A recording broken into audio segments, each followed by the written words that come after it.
आरव और मीरा को अपने दादाजी की पुरानी किताब में एक ऐसा नक्शा मिला जो रहस्य, रोमांच और खजाने की घंटी की ओर इशारा करता था।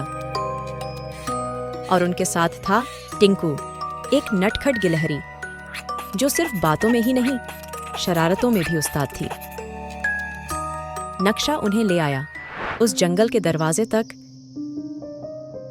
एक ऐसा जंगल जहां पेड़ फुसफुसाते थे और रास्ते खुद को बदलते थे। लेकिन डर किसे था? आरव की आंखों में जिज्ञासा, मीरा के कदमों में हिम्मत और टिंकू के दिल में मूंगफली। जंगल के भीतर छुपा था एक शांत लेकिन रहस्यमयी झील। उस झील के पार था अगला संकेत, लेकिन रास्ता था एक डगमगाता पुल जो हर कदम पर चुनौती बन जाता। एक तरफ था डर, दूसरी तरफ था रहस्य, और बीच में टिंकू जो कभी डरता, कभी ड्रामा करता। अंधेरे में डूबी एक गुफा, दीवारों पर खुदे संकेत और एक गूढ़ पहेली जिसके बिना सब अंधकार, वही खोलता है रहस्य का द्वार। बच्चों ने मिलकर पहेली सुलझाई और जैसे ही रोशनी पड़ी, सचमुच दरवाजा अपने आप खुल गया।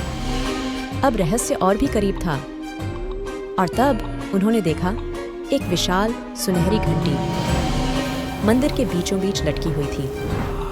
लेकिन तभी उभरी एक डरावनी छाया, एक ऐसी परछाई जो सदियों से इस रहस्य की रक्षा कर रही थी। क्या ये उनके सफर का अंत था या नई शुरुआत? छाया ने लिया एक रूप, एक रक्षक जो उस खजाने की सच्ची परख कर रहा था, और आज उसने देखा सच्चाई, साहस और दोस्ती का संगम। आरव, मीरा और टिंकू ने पा लिया वो खजाना जो सिर्फ बहादुरों को मिलता है। और टिंकू वो घंटी बजाकर बोला, मूंगफली और मस्ती दोनों पूरी। कभी कभी खजाना सिर्फ सोने में नहीं होता, बल्कि उन यादों में होता है जो हमेशा दिल में गूंजती है, जैसे वो गुप्त घंटी।